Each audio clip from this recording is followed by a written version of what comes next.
science enthusiasts, myself Jagannath Sabat, pursuing second year of bachelor's in sciences in microbiology. Our today's topic of interest is two secondary metabolites which are secreted by an actinobacterium called as Streptomyces chrestomyceticus strain ADB4. So, what are these two microbial metabolites and how are they important to us and why do we need to study them? Are the some of the topics that we are going to discuss today. So, the two metabolites that we are going to discuss are number one, phenylpentyl ketone, that is CP1, and number two, M-isobutyl methoxybenzoate, that is CP2, both of which are secreted by Streptomyces chrestomyceticus. So, why do we need to study them? Candida species, as you might be aware of, is a opportunistic pathogen which is a very common constituent of the human microbiota. It is an opportunistic pathogen and causes vaginitis, oral candidiasis, cutaneous candidiasis, and candidema, and systemic invasive infections, which are some of the infections that are caused by the organism. These organisms account for more than 50 to approximately 70% of the systemic fungal infections that occur and 15% of the bloodstream infections according to the healthcare data.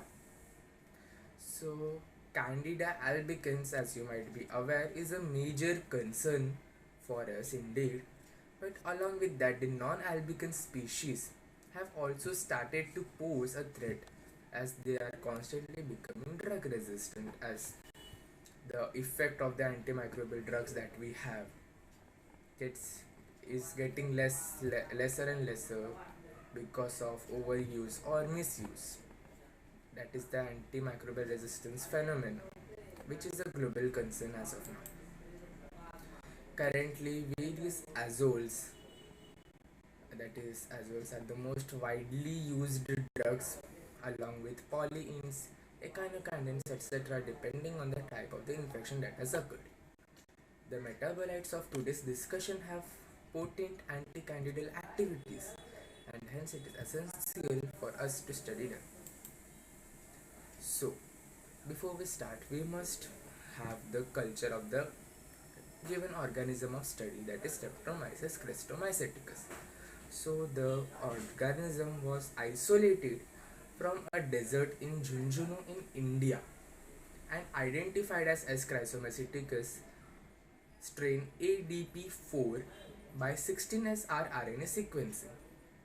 It was a soil actinobacterium which was grown at degrees Celsius and maintained in laboratory conditions at 4 degrees Celsius on nutrient agar at a pH of 7.0, which is approximately neutral. The anti-candida activity was tested against candida species pathogens which included Candida albicans, Candida krusei, Candida tropicalis, Candida parapsilosis, and Candida auris. These are the various pathogenic strains of Candida. Then, inoculum preparation and incubation. So, the organism was isolated and maintained at laboratory conditions. Now, for our study, we take freshly grown 72-hour-old culture of the given organism, that is Streptomyces chrestomyceticus, as inoculum. A loop full of culture is taken and inoculated in a 150 ml broth containing 0.2% peptone, 0.5% dextrose, 0.4% calcium carbonate, 0.25% NaCl, 0.2% potassium nitrate in a 500 milliliter flask heated at room temperature for 5 days at 150 rpm. So rpm is basically, it means that they have incubated it in a shaker incubator, as it is a broth and not a plate. So the flask needs to be shaken for constant supply of oxygen, etc. So After incubation, it was centrifuged at 21,800 G for 15 minutes at room temperature to obtain the cell-free supernatant. Discuss the metabolites that we are interested in our secondary metabolites, that is the two metabolites of our interest, that is phenylpentyl ketone and M-isobutyl methoxybenzoate, both of which are secreted by the organism outside the cell or extracellularly, which means they are not cell but are secreted outside the cells. So there is no need for us to do cell lysis for us to extract those metabolites. So they are present outside the cells, that means they are present in nutrient media that we have prepared. So we are not interested in the cells but in their metabolites, so we remove separate the cell-free supernatant, that is separate the cells and the media or the other part which consists the metabolites of interest. How do we do it? Basically centrifuge it at 21,800 G for 15 minutes at room temperature. It was centrifuged after incubation for 5 days. Now cells have of course have more density and weight in comparison to the metabolites, so they get settled down and the cell-free supernatant is separated. Now extraction. Now after separating the cell-free supernatant, it not only constitutes of the metabolites of interest but it also constitutes for the other impurities or other substances that might be present in the cell-free supernatant. So it is treated with ethyl acetate in a 1:1 ratio by volume. So if I have 10 ml of the cell-free supernatant, I will add 10 ml of ethyl acetate, that is equal proportions. So after addition of ethyl acetate, it acts as an organic solvent for the two metabolites of interest. Not only for them but also some other compounds might also get dissolved or solubilized in the ethyl acetate, but it will also solubilize the two metabolites of interest, leaving behind the proteins and other hydrophilic components in the mixture. Now after treatment with ethyl acetate, it is again separated. How will we do that? So the mixture of the cell-free supernatant and ethyl acetate is mixed in a separating funnel basically. That is, first the cell-free supernatant is taken, it is added into the separating funnel, then ethyl acetate is taken in a 1:1 ratio, then they are mixed and it is allowed to settle down in a separating funnel, which allows us to form two distinct layers. As you can see in this slide, two distinct layers can be seen. The upper layer is the organic phase which contains the metabolites, and the lower phase contains the cell-free supernatant. Now the lower phase is removed, then the upper phase is collected separately. Now we are not interested in ethyl acetate but we are interested in the metabolites, which is in the soluble acetate inside the ethyl acetate. So how do we extract that? So for that what we do is we evaporate the organic solvent or the ethyl acetate. Now we do not want to harm our metabolites of interest, so what do? We do not heat it to very high temperatures, so we need to find out a technique using which we can evaporate the ethyl acetate at lower temperatures. You might be aware of the colligative properties of the chemical compounds or solvents. Basically, when a liquid is subjected to less pressure or the pressure above a liquid is reduced, its boiling point lowers, so it tends to get evaporated at lower temperatures. So we use a rotary vacuum evaporator. As you can see in this slide, there is a machine below the separating funnel, that is the rotary vacuum evaporator. Now it reduces the pressure over the organic solvent, which lowers the boiling point of the organic solvent and allows it to evaporate at low temperatures, which leaves behind a dried extract which consists of metabolites originally present in the cell supernatant. Now it also may consist of impurities. We are not sure whether we only have the metabolites of interest or there are also presence of impurities. So we perform chromatographic techniques for separations. Now, to separate the two compounds in which we are interested in from other impurities and from each other, it was fractionated by Hillick, which is a form of HPLC, that is high pressure liquid chromatography. So, fractionation of the metabolite extract on Hillick column resulted in recovery of the compounds CP1 and CP2, as we discussed earlier, in the fractions that eluted in the linear solvent gradient comprising of 35% hexane and 65% ethyl acetate. We are going to discuss it. So, Hillick or hydrophilic interaction liquid chromatography. So, it is a form of HPLC. There are other forms of HPLC like NPLC, that is normal phase liquid chromatography, and RPLC, which is reverse phase liquid chromatography. So, we could have employed any other method for chromatography, so why Hillick? So, other method of HPLC, that is NPLC and RPLC, have their certain drawbacks. NPLC has a very high retention time for polar analytes, that is, it elutes the polar molecules very slowly, and RPLC does not have any retention time for the polar analytes. So, Hillick is basically a combination of both NPLC and RPLC. So, Hillick has a stationary phase similar to that of NPLC and a mobile phase similar to that of RPLC. So, the stationary phase of Hillick is a polar compound which has a hydrophilic in nature and has an immobilized water layer on it. And the mobile phase of Hillick is also a polar compound, but it is slightly less polar than the stationary phase. So there is interaction between analyte and mobile phase, which leads to the elution of the compounds, the analyte and the stationary phase, which leads to the retention of the compounds, and mobile and stationary phase, which leads to the competitions. So the analyte is eluted on the basis of polarity over here mainly.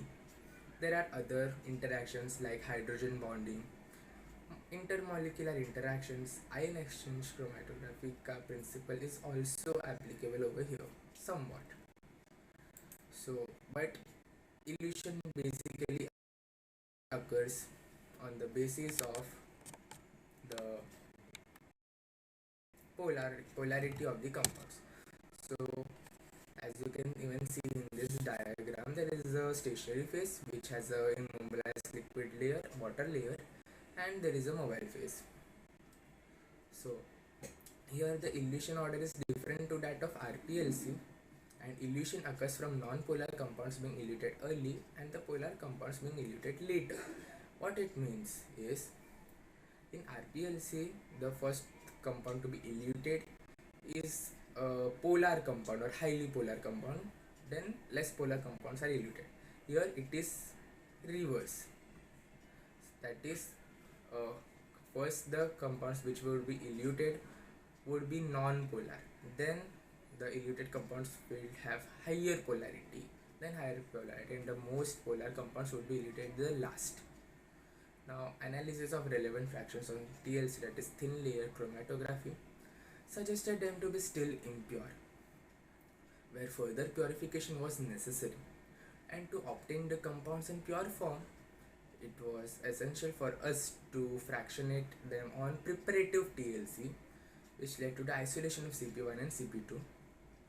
CP1, that is phenyl, and CP2, that is M, that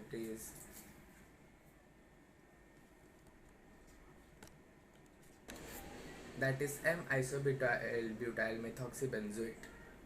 So after fractionation on preparative TLC, the CP1 and CP2 were isolated, and its yield was found to be of CP1 was found to be 5 milligrams per gram and CP2 is found to be 12.2 milligrams per gram.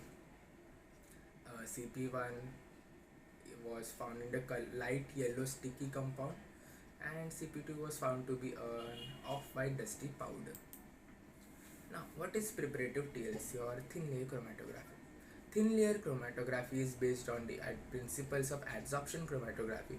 Here the adsorbent or silica is coated on a glass slide or plastic or inert solid surface where the thickness of the adsorbent or silica is basically between 0.1 to 0.3 millimeters. Then after the adsorbent is coated, residual moisture that is present in the coat is dried out in the oven. Then the sample is loaded in the bottom of the plate. As you can see in this diagram, the two yellow dots and the one blue dot, the sample is loaded over here. Then it is kept in a vertical chamber which has a mobile phase, a liquid mobile phase. As the mobile phase moves upwards, separation occurs due to the principle of adsorption chromatography and these compounds are being separated. Now, the separated sample can then be detected using various methods like UV absorption, or if the compounds itself are colored, then they can be visualized directly. Now, preparative TLC does not destroy the compounds. It is a non-destructive form of chromatography. So the samples can be extracted or retrieved back by simply scraping it off from the plate using a razor blade or other methods which include washing with organic solvent or sonication. Now the purity of the compounds was accessed by 2D TLC and HPLC on carbon 18 column. Now, after the extraction of the compound, we need to know its structure and the compound and the functional group which are present in the compound. It is basically coming to the conclusion that the two compounds CP1 and CP2 extracted are the things which we mentioned earlier, that is their names. How do we derive that? So for that we perform various steps which we are going to discuss now. First is mass spectrometry, LCMS. So in this, what is mass spectroscopy? Mass of the compound is basically measured, like not just weighing by that, but the mass spectrum of the compounds were obtained using Waters Synap J2SI high definition mass spectrometer. This technique has determined the molecular weight and fragmentation pattern of the compounds, which provides insights into their molecular structure. So what basically happens is we take the compound. Here we have used the electron spray kind of mechanism where compound has been taken and it is converted into its ionic form and electrons are bombarded into it, and in the ionic form then there is a magnet due to which the nature of the ions will have some deviation in the magnetic field, and then it is detected by a detector. So the ones which have more deviation will pass later on in the detector, which have least deviation will pass first on the detector, and according to that a spectra is obtained, and it is that a particular compound is having the particular molecules with molecular weight of XYZ. So following data was obtained for the CP1 and CP2 molecules, which indicated that the CP1 had the molecular formula of C12H16O and CP2 had the molecular formula 12H16O2. CP1 also indicated of a phenyl ketone unit present, and CP2 indicated of an alkyl methoxybenzoate structure being present in it. It also suggested the presence of an isobutyl unit attached to a methoxybenzoate molecule, likely due to the removal of the isopropyl unit. And here on the left side you can see the machine, that is mass spectrometer. Now second is nuclear magnetic resonance spectroscopy, that is NMR spectroscopy. Now we know that every molecule has a nucleus. Each nucleus is characteristic and it is different for each molecule or atom or a compound. So when electromagnetic radiation is passed, the atoms nuclei tends to vibrate or orient themselves according to the electromagnetic radiation that they are being subjected to. So first that we did was proton NMR, that is hydrogen 1 NMR, which provides us information on the hydrogen atoms present in the compounds. At 500 megahertz it was performed, which led to the following results for CP1 and CP2. Then the carbon 13 NMR at 125 megahertz was performed, which identifies the carbon atoms that are present in the compounds. And then after which distortionless enhancement by polarization transfer was performed, which helps us distinguish between primary, secondary, tertiary and quaternary carbon groups present in the molecule or compounds. And also allows us to find out their numbers. Then correlation spectroscopy was performed, which correlates the hydrogen atoms through spin-spin coupling, aiding in the determination of the compound's proton network. So what is the actual network of hydrogen? Are they bonded to each other? Are they bonded to some other atoms, etc.? Was found out using COSY or correlation spectroscopy. After which HSQC was performed, that is heteronuclear single quantum correlation. What it means is it correlates the hydrogen atoms with their directly bonded carbon atoms, that is direct bonds between hydrogen and carbon that are present. After which HMBC, that is heteronuclear multiple bond connectivity, was performed, which provides us long range information about long range connectivity between hydrogen and carbon atoms, aiding in the elucidation of the compound's backbone structure, that is the long range interaction confirming the positions of the carbonyl atoms and aromatic carbons relative to the aliphatic chain, and the carbon skeleton के बारे में information basically is provided using this technique.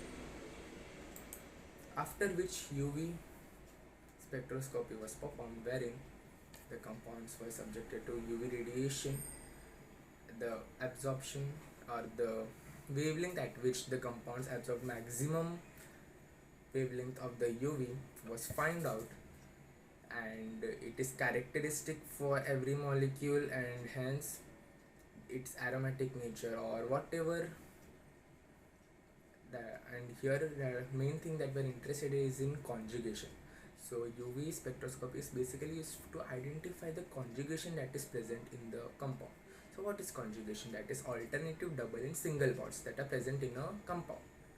So what happens is there are various kinds of organic compounds or carbon compounds that are present. Straight single bonds, double bonds, triple bonds, etc. present. So what happens is in a conjugated system where there is alternative double and single bonds, they tend to have a higher absorption or higher lambda max for UV light. So it helps in comparison to other molecules, so it helps us to distinguish them from others. Then infrared spectroscopy, wherein we don't use wavelength but we use wave numbers, that is you can see this in centimeter inverse. So what it happens is the compound is here. What it was done is the compound was placed on a plate, ATR plate, through which the infrared light was passed. It does not completely pass through the sample, but it touches it and reflects back, and it is detected in a detector. The amount of infrared light which is absorbed by it forms a spectrum on the detector, which is detected, and the result is then calculated, from which the following structures that you can see were obtained. So CP1 pentyl ketone, and the CP2 was found to be M-isobutyl methoxybenzoate. These are the structures for the respective molecules. Now coming to the main topic, that is its anti-candida activities of the compound. So minimum inhibitory concentration required to inhibit the growth of 90% of the organisms is a key metric in evaluating the effectiveness of antimicrobial agents.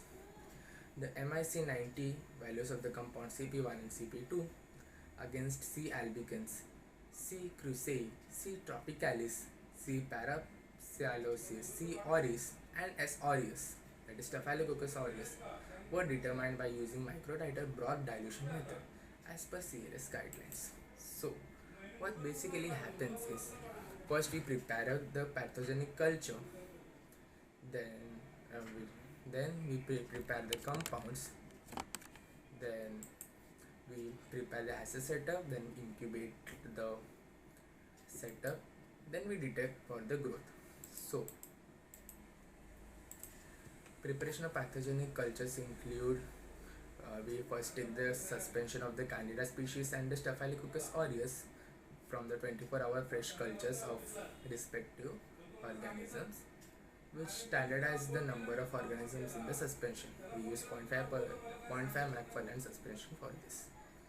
And for the assays, 1:1000 dilution was used for Candida pathogens and 1:1 dilution was used for S. aureus. Now, preparation of the compounds. The stock solutions of compounds CP1 and CP2 were prepared at concentration of 1 mg per ml in 2% DMSO using RPMI medium, which supplemented with the 2% dextrose as the diluent. RPMI is a common media that is used for the growth of fungi and testing antifungal agents. The compounds were tested across a range of concentration ranging from 1140 to 8.9 micromoles for CP1 and 1040 to 8.12 micromoles for CP2. Now, assay setup.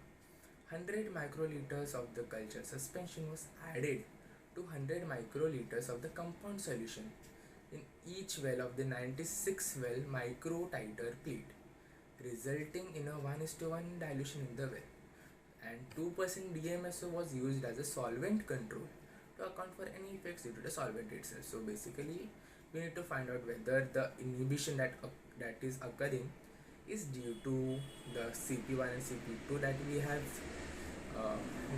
put into the suspension, or is it due to the DMSO.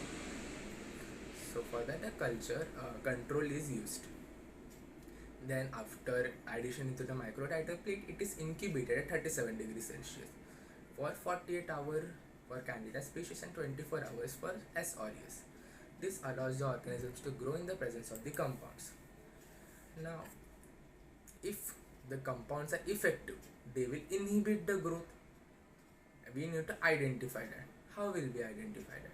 For that, we use a 50 microliter of 5 mg per ml solution of iodo-nitro-tetrazolium chloride, which is a colorimetric indicator which is used to assess the viability of cells. Now, if the cells are viable, then it turns red because the active cells reduce the INT, which turns its color as red, which means there is growth that has occurred. But if there is no change in color, which means the compound is successful in inhibiting the growth. For that, the plates were further incubated for 5 hours at 37 degrees Celsius to allow the color development. Now the color was measured. The absorbance was measured at 490 nanometers using an ELISA plate reader. The absorbance correlates with the amount of growth in each well.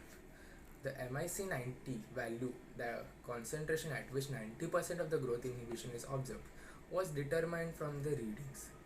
Fluconazole, we discussed azoles as the drugs that are used against the Candida species. So fluconazole was used as a control drug to compare the effectiveness of CP1 and CP2. Here, as you can see in the graph, on the y-axis we have the inhibition concentration, inhibition percentage, and on the x-axis we have the concentration in micromoles. And you can see here there is a index wherein we can see there is C. albicans, C. crucei, C. tropicalis, and other organisms. So at approximately 1140 micromoles concentration, we can see there is 90% that is 90% inhibition of almost all the organisms for whereas for like S or ES it has been achieved at 142.5 only. So depending on the concentration, that is increase in concentration of the molecules, there is increase in inhibition of the growth. Similarly for CP2, the for S aureus it is obtained at around 130, and for the Candida species approximately at 1040 micromoles. Now, evaluation of the effect of compounds CP1 and CP2 on biofilms formed by the Candida albicans. Candida albicans has characteristics or potential to produce biofilms. So the aim is to determine the minimum biofilm inhibitory concentration, which indicates the lowest concentration of a compound that prevents the biofilm formation or disrupts an existing biofilm. For that, first we require a biofilm, then we require the compounds, then we treat the biofilm with the compounds, then after that we are required to wash it. We will see what is washing about it. Then we need to see whether the biofilm was inhibited or not, and measurement and calculation. So the biofilm formation, again 0.5 micromolar suspension of Candida albicans was prepared, and this because it standardizes the number of cells that are present in the suspension, providing consistent initial conditions for biofilm formation. Now the biofilm was allowed to form in wells for different durations: 0 hours, that is initial attachment, 2 hours, that is early biofilm formation, and 24 hours, that is mature biofilm. So treatment with compounds. Now the compounds that were prepared were treated with 100 microliters of various concentrations. Or the biofilms that were prepared, the biofilms that were prepared at 0 hours, 2 hours and 24 hours were treated with 100 microliters of various concentration of compounds CP1 and CP2, ranging from the ranges, that is for CP1 1140 to 8.9 micromoles and CP2 1040 to 8.12 micromoles. The treatment was conducted for 48 hours at 37 degrees Celsius, allowing the compounds to interact with the biofilms. Now after that, we do not want any foreign particles to be present in the wells, so we wash it using phosphate buffered saline PBS to remove any non-adherent cells and any residual compound which might be present in the biofilm. Now biofilm viability assay. Now we need to check whether the biofilm has been inhibited or is there, or the biofilm is persistent. So for that we again use INT, which is added to each well. 100 microliters of it is added to each well, and it again changes color to red if metabolically active cells are present.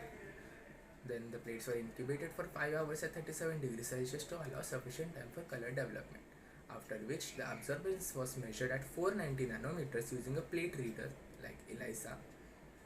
This absorbance corresponds to the metabolic activity of the cells within which the biofilm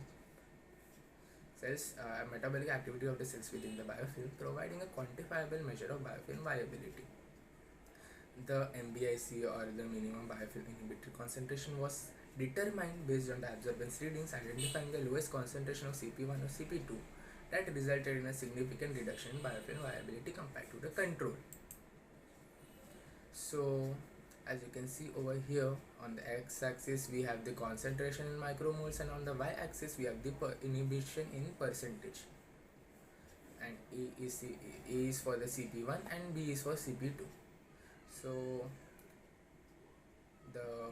there are 3 lines you can see: 0 hours, 2 hours and 24 hours, all of which for CP1 the minimum MI, that is more than 80% of the biofilm was inhibited at concentrations around 570 micromoles, and for CP2 around between 520 to 1040 micromoles. So here you can see the data in a tabulated format for each compound, what was the MIC 90 values and MBIC 90 values for CP1 and CP2 for each individual organism with respect to the control or the test uh, fluconazole, which is the drug that is used for Anti Candida species. Now, assessment after now we have known that they have some inhibitory effects on the cell viability or the biofilm. Now we need to see whether it is suitable for our consumption. So for that various tests were performed, that is assessment of cytotoxicity for compound CP1 and CP2 using the MTT assay on the Hep G2 cell line, which is derived from human liver cancer cells. Now cell line and preparation. The Hep G2 cell line was used to evaluate the cytotoxic effects of the compounds. This cell line is commonly employed in cytotoxicity studies because of its human origin and relevance to liver toxicity.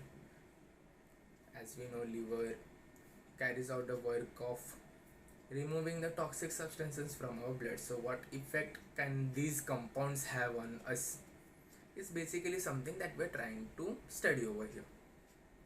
So the MTT assay is a colorimetric assay for assessing the cell metabolic activity.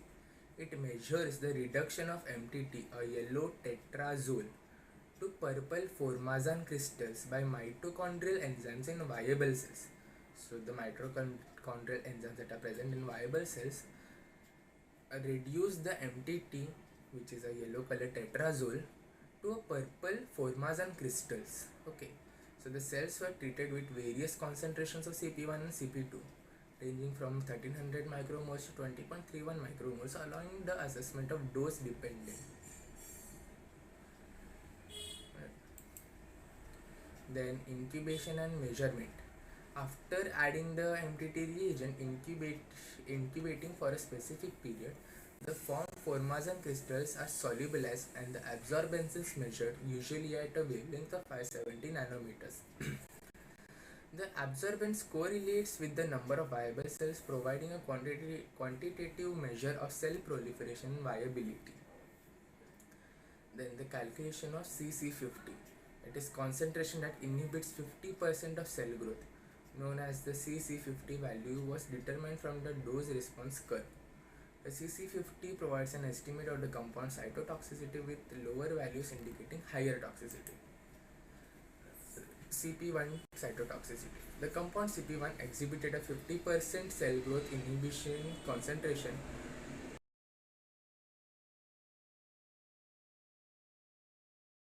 with lower values indicating higher toxicity. CP1 cytotoxicity. The compound CP1 exhibited a 50% cell growth inhibition concentration CC50 of 1267.04 plus or minus 94.65 micromoles. This indicates that CP1 is non-cytotoxic at concentrations which are effective against Candida species, as the concentrations required to inhibit Candida growth are much lower than CC50 value of CP1. On the other hand, but for CP2, cytotoxicity was demonstrated even lower, with more than 72% of the Hep G2 cells surviving even at the highest tested concentration of 1300 micromoles. This suggests that CP2 is also non-cytotoxic at concentrations effective against the Candida species that we discussed earlier, that is the MIC 90 values and the MBIC 90 values, which were the value was suitable for treatment against the species, is non-cytotoxic for us. So it is basically beneficial for us, that is we don't get any harm, our cells don't get any harm from it. So here you can see a graph where cell survival is on the x-axis, on the y-axis in percentage, and concentration is in micromoles on the x-axis. Now in silico or ADMET studies,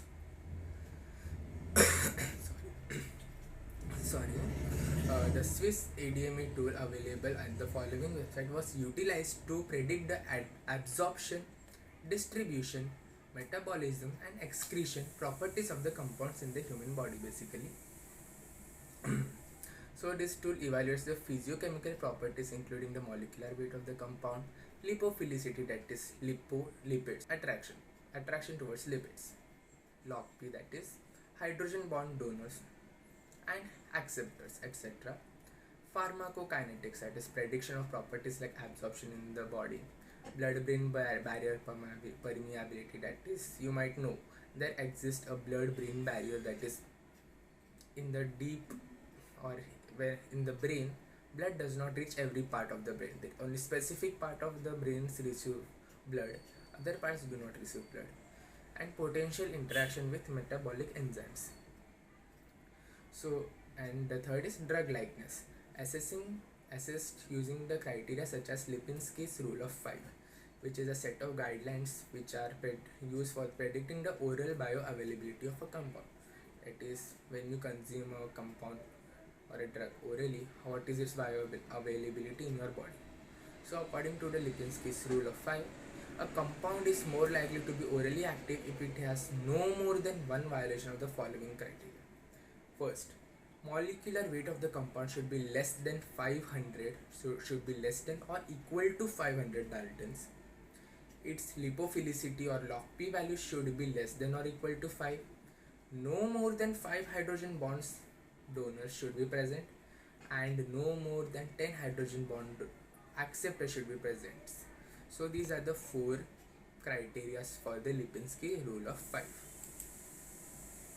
Then in silico toxicity prediction, this was done using the software TEST, abbreviated for Toxicity Estimation Software 2, which was used to predict the toxicity of the compounds in a rat model. This tool provides an estimation of various toxicological endpoints based on the chemical structure of the compounds, which included first bioaccumulative tendency, the tendency of the or the potential of the compound to accumulate in a living system or an organism, which can indicate long-term environmental or health impacts. Second is developmental toxicity, that is in the growth or reproductive health or in the offsprings. Does it have any toxic effects? That is developmental toxicity. And genotoxicity. Geno means genes. So toxicity is harm. So it's whether the compound has potential to cause damage to the genetic material, which can lead to mutations or cancer. So both compounds exhibited favorable drug likeness properties with an overall bioavailability score of 0.55, which is considered to be good. This evaluation was based on parameters like water solubility.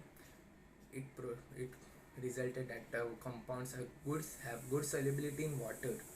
Lipophilicity, that is, it has suitable lipophilicity for oral bioavailability. And skin permeability, that is adequate permeability through the skin. Whatever amount of permeability is required is present in the compound. Then pharmacokinetics, that is high gastrointestinal absorption and the ability to permeate the blood-brain barrier, which are desirable traits for potential therapeutic agents, were found to be present in both the compounds. Second is P-glycoprotein interaction or PGP interaction. Neither CP1 nor CP2 inhibited the PGP, a protein that pumps drugs out of cells and can affect drug absorption and distribution. Then the cytochrome P450 inhibition. The compounds did not inhibit barrier, which are desirable traits for potential therapeutic agents, were found to be present in both the compounds. Second is P-glycoprotein interaction or PGP interaction. Neither CP1 nor CP2 inhibited the PGP, a protein that pumps drugs out of cells and can affect drug absorption and distribution. Then the cytochrome P450 inhibition. The compounds did not inhibit major cytochrome P450 enzymes, which are listed over here, suggesting a low potential for drug-drug interaction mediated by these enzymes. Then Lipinski's rule of 5, which we discussed earlier. Both compounds compile with the Lipinski's rule, which predicts good oral bioavailability based on molecular properties. They had no violations of this rule, making them favorable candidates for oral drug development. Then Payne's and Brink colors. So Payne's is pan-assay interference compounds and or Brink are the test or something that is performed to check for false positive results in biological assays or toxicological studies that we are conducting. So to see whether whatever we have studied or the compounds did not have any false positive results, we perform pains and blank alert, and no such alerts were found for both of these compounds, which indicates a lower likelihood of false positive results. Acute toxicity. Both compounds had high predicted LD50 values greater than 1000 milligrams per kg, indicating low acute toxicity according to both consensus methods and FDA guidelines. Other toxicity concerns include predictions for bioaccumulation and genotoxicity, which were negative, suggesting a lower risk of these adverse effects. Both compounds were also found to be developmental non-toxicants, an essential consideration for potential therapeutic use, particularly in pregnant populations. So the things which were discussed earlier could be which are the essential factors for toxicity in living organisms were studied over here. Here you can see the tab, particularly in pregnant populations. So the things which were discussed earlier could be which are the essential factors for toxicity in living organisms were studied over here. Here you can see the results in the tabulated format for the physiochemical properties, water solubility, lipophilicity, drug likeness, pharmacokinetics, in silico toxicity prediction of the compounds, and medicinal chemistry. And here you can see the bioavailability of the compounds. So till now we discussed the two compounds CP1 and CP2, that is phenylpentyl ketone and phenylpentyl ketone and M-isobutyl methoxybenzoate. So we discussed their anti-candida properties, how they were extracted from the organism Streptomyces, chrestomyceticus, how it were extracted, purified, identified, whatever how it were extracted, purified, identified, what were its chemical characteristics, and its minimum inhibitory concentration of 90% growth and minimum biofilm inhibitory concentration, etc. All of these things were studied in this article, in this presentation. Basically, these are the references that you can find article in this presentation. Basically, these are the references that you can find. This is the link for the research paper, and images of the chromatography and the machines were taken from Google. Thanks a lot.